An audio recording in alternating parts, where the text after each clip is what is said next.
All right, YouTube, how you doing? Welcome back to the channel. It is Wednesday, October 29th. We got a 10-game NBA slate to dive into in today's video. Like we always do, I'm going to dive into each and every one of these games. I'll give you my prediction on the side. I'll give you my prediction on the total. We'll talk about either plays like player props that we like within each game as we break it down as well. But as always, guys, make sure to keep an eye down on the pinned comment of this video. That's where you'll find all of my final plays. So if that does interest, if you do want to fade me, all of that is absolutely free down in the pinned comment. In terms of how we made out yesterday, a decent enough day, 3-2. Kelly Oubre, let's give a nice little cha-ching for him. He hits his over 13.5 points. He also cashes over 1.5 threes early, and that was our big plus money play, right? Now the Hornets, we did have to sweat out their team total. They finished at 117, so yeah, we had a little margin there, but I think at halftime they were on pace for like 128, and I was like, oh boy, here we go. That was our biggest unit play of the day because it was a little juiced.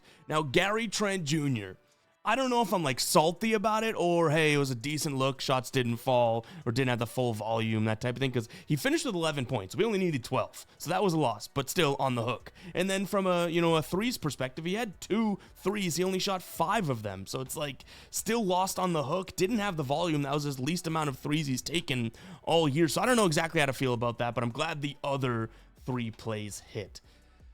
Speaking of not knowing how to feel about it, I think we know how to feel about this one, right? Draymond Green over 14 points, 14.5 points plus assists for the ride of the day. Chris, I hate to do it to you. Got to drop the womp womp on you for the ride of the day. Draymond finished with the 7 points and 4 assists, which was obviously short of that 14.5 line. If you guys don't know what the ride of the day is, it is simple. All you have to do is use that hashtag ride of the day down in the comments. I jump on board with one person's play each and every day. Give you a shout out in the next video, win or loss. If you win or lose, you get thrown on the ride of the day tracker and we track your success here. If you do win though, we continue to roll and ride of your plays. If you lose, unfortunately, like we see Chris here, it was a valiant effort, but we do have to shout out a loss and you got to face the womp womp on the soundboard. So get those hashtag ride of the days in at your own risk. Go ahead and do that, guys. It's something that I think it's really, really fun that we do on the channel. And nobody has hit 2 days in a row yet. Now, we've gotten some questions in the comments about how we picked the ride of the day.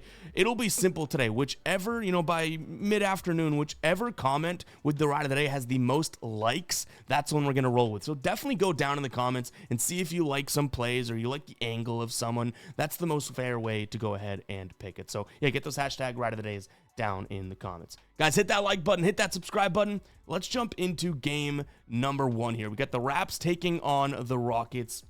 Raptors getting 5.5 points here at home. They've now lost 3 straight after winning that first game where they looked really good against Atlanta. They also haven't covered in those 3 games. That was Milwaukee, Dallas, and San Antonio. Now, Houston coming off of a win against Brooklyn. That was their first win of the year, and it was a pretty commanding win. I think they won by nearly 30 points, right? They lost to OKC in double OT that night, number 1, and then Detroit beat them by 4. It was good to see Houston, look very good, but again, that might speak more to Brooklyn than it does the Rockets in a sense. Overall, I still do lean towards the Rockets in this spot for a couple different reasons here. First and foremost, I think Kevin Durant's in a very good spot. So yeah, I lean towards Kevin Durant over 24.5 points in this one as well. But I do like the idea of pull-up jumpers and mid-range jumpers, aka Kevin Durant's, MO, right? Going and having some success against this Raptors team. In terms of pull-up jumpers, effective field goal percentage, they're 18th so far to start the season, not all that great. And this is a team in Houston that, they haven't been scoring off pull-ups. They're kind of towards the bottom of the pack, but top half of the league in terms of attempts. So we know that Kevin Durant is going to do that. From a pull-up perspective, he's shooting 7 pull-up jumpers per game. So I do think that we could see him have a decent enough game and kind of control this. Secondarily, I mentioned that mid-range, right? This is a Rockets team that does shoot the mid-range. They're, 11th right now in terms of mid-range frequency. It makes sense when you have, Amen Thompson, Durant, Jabari Smith, even Şengün. Like, this is a really, really big lineup. They're not hucking a bunch of above the break threes, which even if they did today, it might be okay because Toronto is allowing from above the break nearly 39% to their opponents. But overall, you know what I mean? Like, it makes sense that we're looking at mid-range and kind of in the paint scoring from this squad, which, 1, Toronto isn't shying away from making guys, not shoot the mid-range, and 2, they're allowing 47.2% of their opponents from the mid-range. I think that's a big enough reason to lean towards the Rockets here in this spot. Now, from a total perspective, Toronto out the gates, number 2 pace team in the league. That shouldn't shock anyone.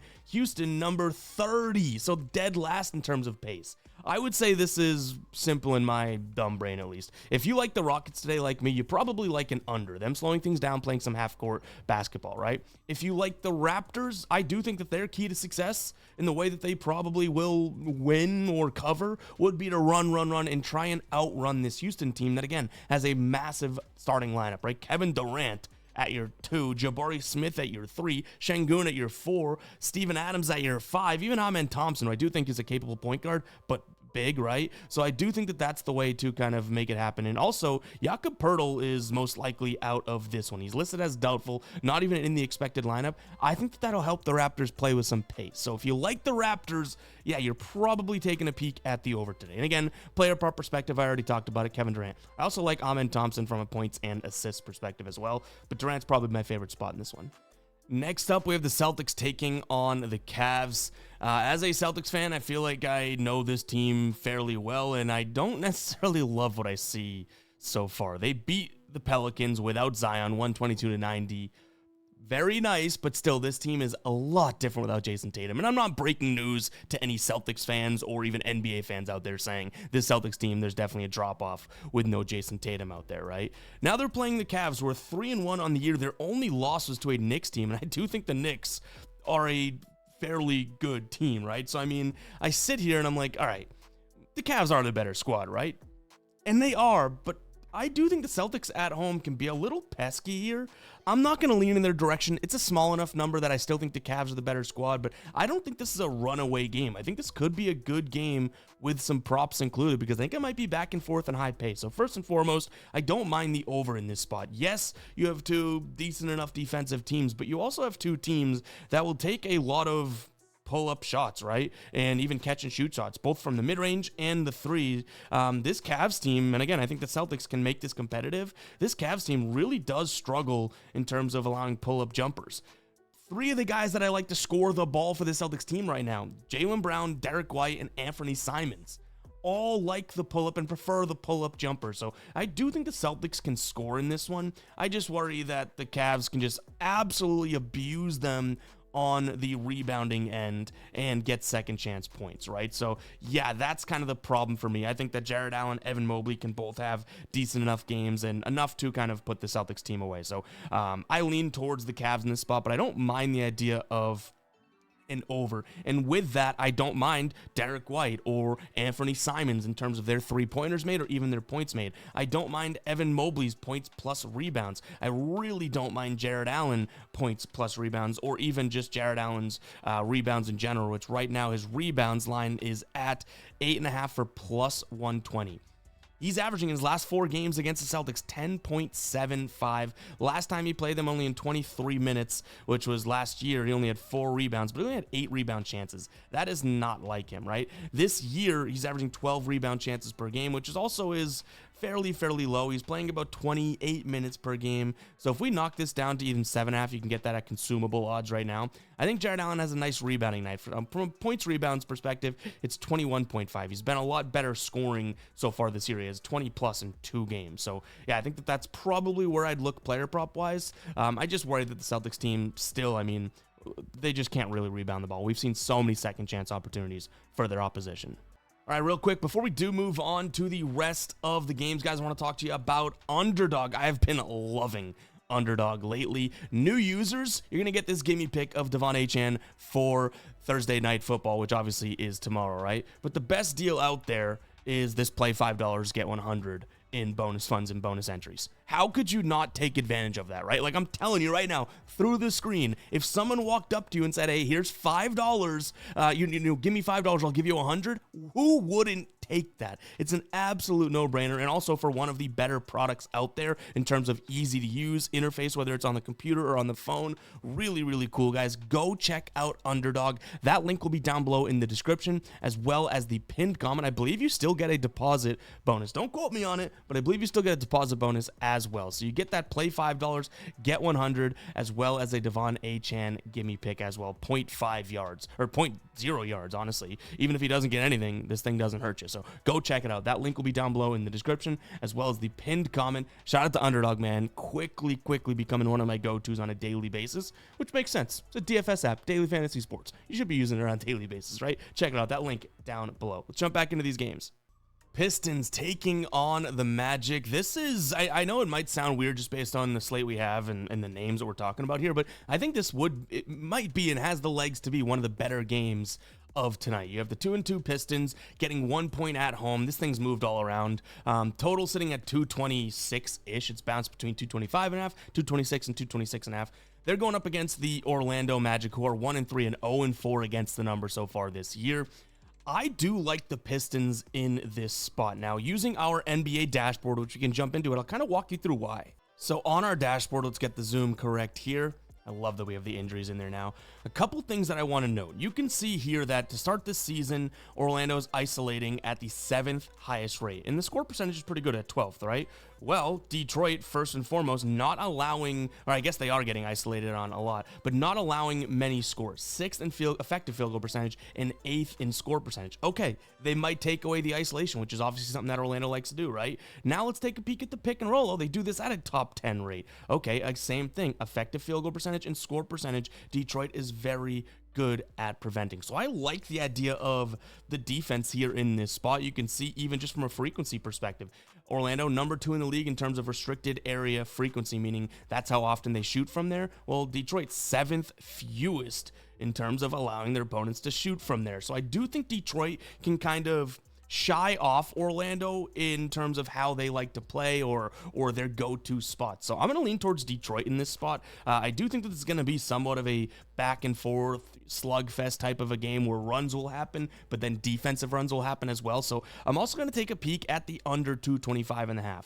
The thing that makes me worried about backing Detroit in this spot, and I'll be honest, is the simple fact that this Orlando team I do think is better than 1-3. I really do. Now, they've played Miami, Atlanta, Chicago, Philadelphia. Like, they could have pulled off these wins. They didn't, so maybe they're worse than I think. But I do think that they're better than they've shown so far. So that worries me that you're getting an Orlando Magic team that has a really good lineup and, yeah, potentially still the better team, and you're only looking at them pretty much in a pick of -1.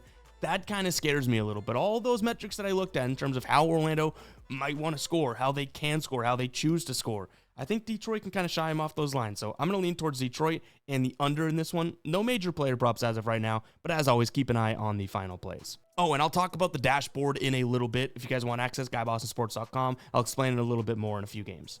All right, we just talked about a game that I said would be one of the better games on the slate. I really don't have too much interest in this, so I'm just getting ahead of it and being transparent. We have Brooklyn taking on Atlanta. Brooklyn's 0-4 on the season, going up against Atlanta, who is 1-3. And funny enough, the one win that Atlanta has was against that Orlando squad. I'm going to say that this Atlanta team isn't 8.5 points better than the Nets, and I say that kind of like, could go either way, but you do have Jalen Johnson, who is a little dinged up here. I think he's expected to play, but he's on the injury report, as is Ricochet. Those are two major pieces here. I'm not trying to sit here and tell you that this is a really good Brooklyn team or anything like that, but I don't think Atlanta's defense is all that superb. Isolation-wise, this Atlanta team definitely struggles, and Brooklyn likes to isolate. You can think about someone like Cam Johnson, right? So there might be a lane in which we can get to Cam Johnson today, just because, you know, you're looking at a guy that his line is at, I think it's like 22, 21.5. Might be a decent enough spot to be able to back him, right? Last time he played this Hawks team, he had 36 points. That was a year ago. If he has the volume, yeah, I don't mind it, but that has kind of been, I would say, like the issue for him in general, right? In terms of what we're looking for, the volume. He shot the ball, I think, 9 times last game, only played 25 minutes. Shot the ball before that 25 times and 24 times. Night number 1, shot the ball, like 9 times again. So is he going to get the volume? Who knows? This is a guy that likes to isolate, obviously, and this is not necessarily a team that stops the isolation all that much. In terms of the pick and roll, which he also likes to do, Atlanta's actually pretty good against it. So, yeah. Volatile game. I think the Nets cover the 8.5 just because these are two kind of volatile teams. That total at 237.5. Screw it, I'll say over. I mean, Atlanta is going to play with some up-tempo pace, especially on the road here. Last year, they covered the over, so hit the over in 60% of their games. Weird one, though. I told you transparently, not my favorite spot. And I love the comments like, why even talk about it then? Well, first and foremost, I like talking about sports. Sue me. Secondarily, it's literally the format of the show. We go through each game. Even if we don't have a strong take on it, there might be a nugget there or something like that that helps someone out or that someone enjoys hearing, is entertained by. So, I'm not going to fake confidence for content, but I will go through each and every game. It's just a matter of me being transparent, being like, I don't know if I love this game that much. Most people, I'd say 99% of people appreciate that. But there's that loud minority that's like, why even talk about it? Waste of time. Which you probably think I'm wasting time right now. Let's move on. Bulls taking on the Kings.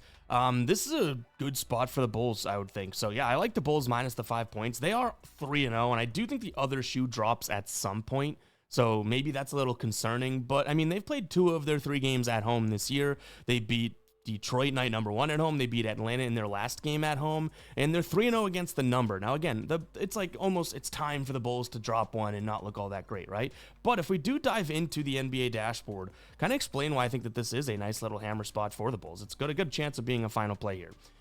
First and foremost, looking at how the Kings like to shoot, we can see here in the paint, meaning out of the restricted area, but in the paint, right? And then from the mid-range. Okay, so the Bulls, 44% of their opponents in the mid-range. That could concern me, right? Just a little bit here.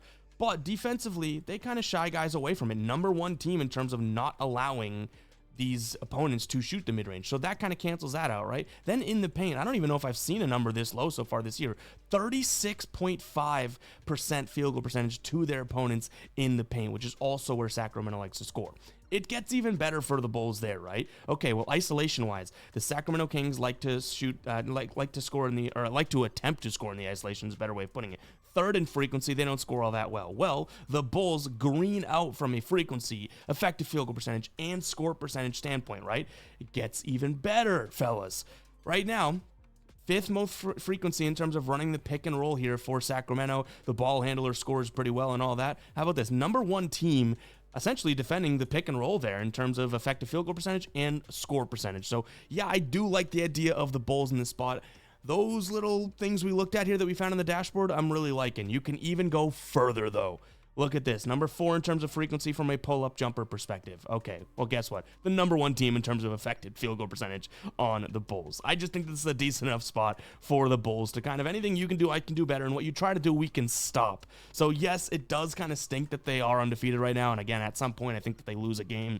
But it might not be this game. And guys, this is the NBA dashboard. It is still free for the next couple days through October. If you want to check it out, GuyBostonSports.com, head to the members area, go to the NBA dashboard. I highly recommend signing up for the All Sports dashboard. The price may increase a little bit for new users once we do launch the NBA dashboard at full price. So go check it out if you like it. I would recommend signing up because then you get access to the NFL and MLB dashboard as well. Check it out, guys. That link, again, is GuyBostonSports.com. Head to the members area. I'll put that link in the pinned comment as well. But yes, I do like the Bulls in this spot. Now, this total perspective that I have also kind of leans towards the Bulls. What's telling you that this Sacramento team, other than a lack thereof of defense, should be running at the pace to get to 237, right? This screams Bulls are dominating, Bulls are making Sacramento run, and they're off to the races. So I like the Bulls. I also like the Bulls team total over. But what if Sacramento does say, hey, let's slow this thing down, right? The key to success for the Bulls would probably be to run. We're smart enough with a veteran lineup of Schroeder, Zach LaVine, Sabonis, DeMar DeRozan. Like, we're smart enough to be like, hey, let's not play into their game style. That's the only concern I have with that over. But I do think the Bulls are going to be in charge of this one. So I like them on the spread as well as their team total over. Player props, there's probably a few that I could get to in this game. Nothing that's jumping off the page as of right now. I would think something like Matas Bazelis or Vucevic could be good looks here. I think Vucevic can probably, hold his own down low against Sabonis, who really this Kings team at the rim and in the paint hasn't looked all that great defensively so far to start the year. And that's partially why I like Bazelis as well, right? Shoots a lot from either the 3 or at the rim, but obviously Vucevic is going to shoot a little bit more at the rim. Dallas taking on the Pacers. This is a tough one because obviously you're sitting here and you're like, all right, well, I mean, if we have I'll put it like this. This Mavericks team has not looked up to par so far this year, right?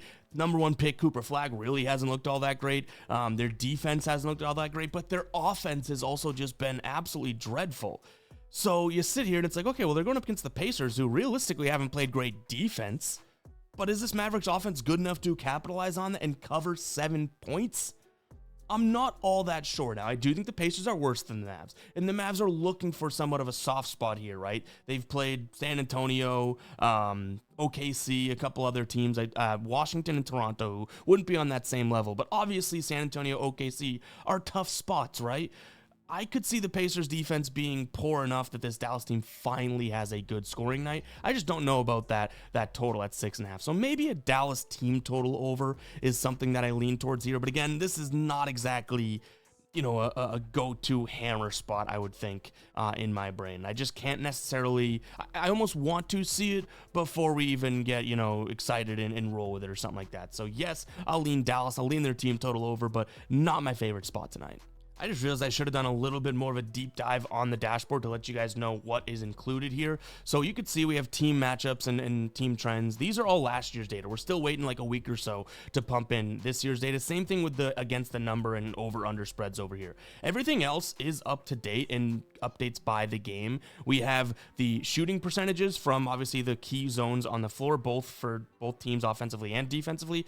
The shooting frequency, so not just the quality, the field goal percentage, how often do these teams shoot from this spot? So you can see here, Dallas shoots the 4th most mid-ranges offensively. Over here, Indiana's actually causing the 7th fewest mid-range shots. So there's something to kind of a little juxtaposition, right? We have isolation numbers in terms of offense and defense, pick and roll numbers, offense and defense. We have projected starting lineups as well as their shot zone breakout for the last 10 games. Obviously, this season isn't 10 games in, but that's eventually what it'll be. We also have defense versus position for all the key numbers. How good are these defenses versus specific positions for points, rebounds, assists, three-pointers? We have catch and shoot and pull-up numbers as well, and the injury report over here is just absolutely huge. The fact that we have this now built in, I love. So guys, go and check it out. Again, that's GuyBostonSports.com. Head to the members area. Just wanted to give a little more of an explanation versus what we talked about before. Nuggets taking on the Pels. So this Nuggets team is the better team, and the spread indicates that, right? Right now, they're 12.5 point favorites. That total is up at 235.5. So I think all things point towards the Nuggets probably scoring fairly well, but this Pelicans team probably healthy in this one, right? I mean, no Kevon Looney or DeJounte Murray still, but Zion, who missed last game, projected to come back. I think 12.5 points is too much to lay as this Nuggets squad, I will say that. But I don't think you're going to catch me taking a peek at the Pelicans plus the points either. This Pelicans team has give up written all over. We've seen it a couple times already this year, and not that I'm knocking them for it. There is a point in every game if you're getting blown out where it's like, come on, what are we doing, right? Where I'd probably go to be able to back this Nuggets squad while also acknowledging that that's a big number would say, okay, well, that total's way up there, right? Why would we assume that the Nuggets aren't going to score points? Right now you can get them at over 121.5 for decent enough odds. They've done it in 3 games, so I like the idea of the Nuggets scoring some points, playing with, not exactly a high pace, but a really quality and efficient offense, which is so far what we've seen from them, right? If you wanted to take it a step further, I like the idea of the Pelicans team total under, honestly, as well. This is a team that I don't think is going to score that well at the rim, which is where they want to score. And if you want to take a peek at their team total under, you can look at them right now. What do we have for odds? Under 114.5. That could be a decent enough spot as well. And who knows, maybe we get lucky and Zion gets ruled out. So that's probably how I'd play this game. No player props. There's blow potential, so I'd want to stick away from some things. All right, we got the Jazz taking on the Blazers. Are both these teams better than I think? I've seen the comments about the Jazz when I'm like, I don't know about this Jazz squad. And then everyone's like, no, I think you're selling them a little short, Ev. The offense looks pretty good to start the year, other than against Sacramento, which again, Sacramento slowed that game down. They end up losing by 1. It's kind of my concern with the Bulls today, if I do have a concern. But against the Clippers, they scored 129 and shocked them, beat them by 20-plus points in the first game of the year. And then they beat the Suns. This Jazz team's a little bit more impressive than I do think I'm giving them credit for, right? But I don't know. I mean, now it's only 2.5 points. They're at home. Utah, in terms of how they've, Portland, in terms of how they looked, they're 2-2. They're 2-1 in their last 3. They beat Golden State. They beat the Lakers. This is a really, really tough one. I do think from a skill perspective, so if we just isolate this starting lineup, you know, Keontae George, Sevi Malichuk, I think I'm saying that actually fairly right, but probably wrong. Lauri Markkanen, we have Kyle Filipowski, and then Walker Kessler going up against Drew Holiday, Shaden Sharp, Denny Advia, Tumani Kamara, and Klingon. I think Utah has a lot more skill on their end, right? So I'm going to lean Utah in this spot. They are dogs. I do get it. It makes sense why. I don't think Portland's defense is all that phenomenal, especially in terms of scoring in the paint. So I like the idea of like someone like Walker Kessler today playing pretty well, taking it to Klingon, maybe getting Klingon in foul trouble. But both these teams, you know, do like to score in the paint. Portland number 1 in terms of restricted area, but Utah in terms of frequency, I should say. Utah defensively, least amount of restricted area field goal attempts per game so far. The frequency number for them is very good. So if they can shave and shove Portland off the block out of the restricted area, I do think Portland ultimately ends up having some struggle scoring. So yeah, give me Utah in this spot. I also don't mind the idea of an under 234.5 for the names I just mentioned. Seems kind of high, but I do think that, you know, both defenses to some degree could let up some points. So I get why someone will be on the over today. Minnesota taking on the Lakers. Some big injuries to note in this one. Anthony Edwards, no-go. Luka Doncic, no-go. LeBron, no-go. Gabe Vincent, no-go. Jackson Hayes, Marcus Smart, questionable. Maxi Kleber out. This game went from potentially Luka and Anthony Edwards, LeBron we knew was out, right, to a somewhat of a dud, I guess. Now, I do think that this Lakers team, without those two guys, especially no Gabe Vincent, Marcus Smart, Jackson Hayes may be missing, is pretty bad, right? Minnesota at least has, you know, I guess Dante DiVincenzo who can score, but that's kind of like an Austin Reeves comp, right? But Julius Randle, Rudy Gobert, Jaden McDaniels, Mike Conley, I think I'm taking over Jake LaRavia, Vanderbilt, Rui Hachimura, and DeAndre Ayton, right? The problem is 7.5 points without Anthony Edwards seems a little dicey as well. I'm going to lean Minnesota. I'm going to lean towards the over, though. I don't think, or I should say maybe a Minnesota team total over. I could see the Minnesota locking up the Lakers still, right? Not having Ant-Man doesn't make them all that worse of a defense, so I could still see Minnesota team total over, like 2 ships passing the night. Minnesota team total over, Lakers team total under. I think that's a better way of putting it.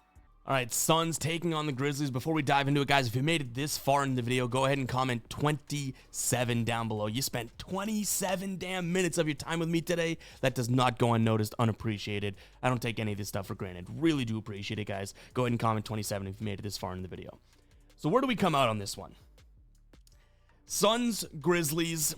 Suns, neither one of these teams I don't think is all that great. I give the Grizzlies a little bit of credit for how deep they are. I think that they have a decent enough team in terms of depth, but I don't think they're all that great. The Suns, realistically, man, oh man, are a lot worse than I thought coming into the year. I thought this would be a big D-book year, but yeah, obviously no talent really to surround him makes a little bit of sense. Is it crazy to lean towards an under? You know what I mean? I'll sound the psycho alert alarm. Memphis unders obviously is crazy.